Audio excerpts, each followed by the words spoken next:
परंतु तुम्ही तेवढ्या पात्रतेचे नाहीत की तुमच्यासाठी भगवंत जन्माला घेईल, माझ्यासाठी भगवंत जन्माला येईल, तेवढी आपली पात्रता नाही.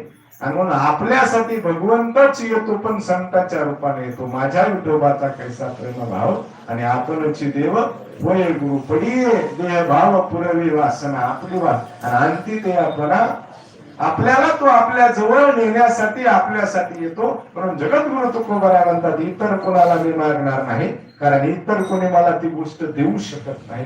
द्यायची असेल तर फक्त भगवान पांडुरंग परमात्मा देऊ शकतो. म्हणून माग नाही ते एक तुझं प्रत्या देशील तरी पाहे. बघ जमतंय का, तुला काही बंधन, तुझ्यावरती माझा काही आग्रह नाही. देशील तरी पाहे पांडुरंगा जम. आणि भगवंत देतोच. भगवंताचं देण्यासाठीच आहे. कृपाळू त्याचे लक्षणच आहे. भगवंत हा कृपाळूच आहे. त्याच्या इतकी कृपा कुणीच करत नाही. भगवंता इतकी कृपा भगवंतात आहे. काय शंख चक्र गदा घेऊन ह्याची धंदा करीतो, भक्ता राखे पायापाशी आणि दुर्जना ते. आणि तो देण्याचं कामच आहे. कुणाला दिलं नाही त्यांनी आतापर्यंत.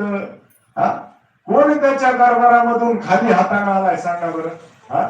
कुणी आलाय का त्याच्याकडून? म्हणून न मागताची कळो ये तुम्हा. अरे न मागता त्याच्यासाठी दिलो. आता बघा, न मागता कुणाला दिलं बघा, भगवान श्रीकृष्ण आणि सुदामदेव नावाचे एक सदग्रस्त आहेत. बालपणीचा सकाळ भगवान श्रीकृष्णाचा आणि पत्नीच्या आग्रहास्तव. जे संत असतात ते मागतच नाहीत बरं का देवा. संत कोणाला म्हणायचं? जे मागतच नाहीत कुणाला, त्याला काय म्हणायचं? बरं, ज्यावेळेस भगवंत म्हणतो माझं सत्व जाईल माझ्यासाठी तरी मागा. आता समजा महाराज पोट भरून जेवायला आले, पण महाराज मध्ये तुम्ही जेवले तरी प्रसाद तरी घ्या ना आमचं, बरोबर आहे का? नाही तर आमचं मग सत्व जाईल, बरोबर आहे का? थोडं प्रसाद घ्या.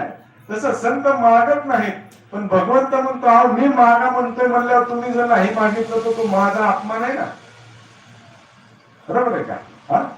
ज्ञानदेवांनी स्वतः काही मागितलं का?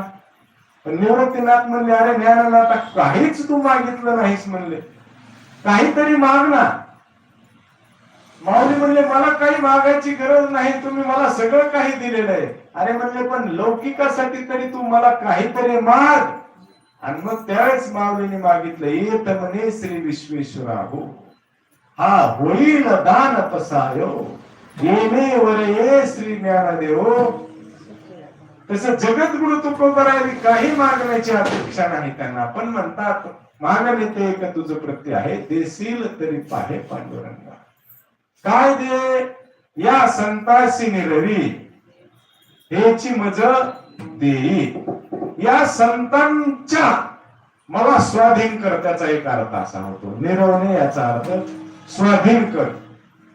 दुसरा अर्थ होतो की संतांच्या जवळ ते आहे, निरव शांती आहे, तो आनंद आहे, ते आदरत आहे, ते परम सुख आहे, जे इतर कोणाकडं नाही.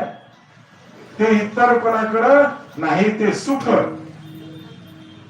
कुठे सुख, कुठे सुख वसेत ठाई आणि बहु पायी संताची प्रमाण देता आली पाहिजे. सुख वसेत ठाई बहु पायी सुख त्या ठिकाणी, शांती त्या ठिकाणी आहे. कोणाच्या ठिकाणी आहे? भगवंताच्या ठिकाणी आहे. संतांच्या ठिकाणी शांती आहे. संत हे शांतच आहेत, म्हणून तर शांती ब्रह्म एकनाथ महाराज. शांती शांतीचं ब्रह्म एकनाथ महाराज. स्वानंद सुख निवासी. प्रत्येक संतांच्या पुढे अशा पदव्या झालेल्या असतात. स्वानंद सुख निवासी, निजबोध स्वरूप, आत्मलीन, ब्रह्मलीन, तत्वनिष्ठ, सच्चिदानंद स्वरूप, वेदांत मूर्ती, अशा प्रकारच्या उपाध्या आपण संतांना लावतो, कारण संत तशा प्रकारचे. आणि मुळात आपलं स्वरूप तसं तरी काय आहे? आपलं स्वरूप तरी आनंदमय स्वरूप आहे, सच्चिदानंद स्वरूप आहे, सच्चित आणि आनंद. म्हणून सत्पदते ब्रह्म, चित्पदते माया आणि आनंदपदी तया मनती हरी. हरिमुखी गाता हर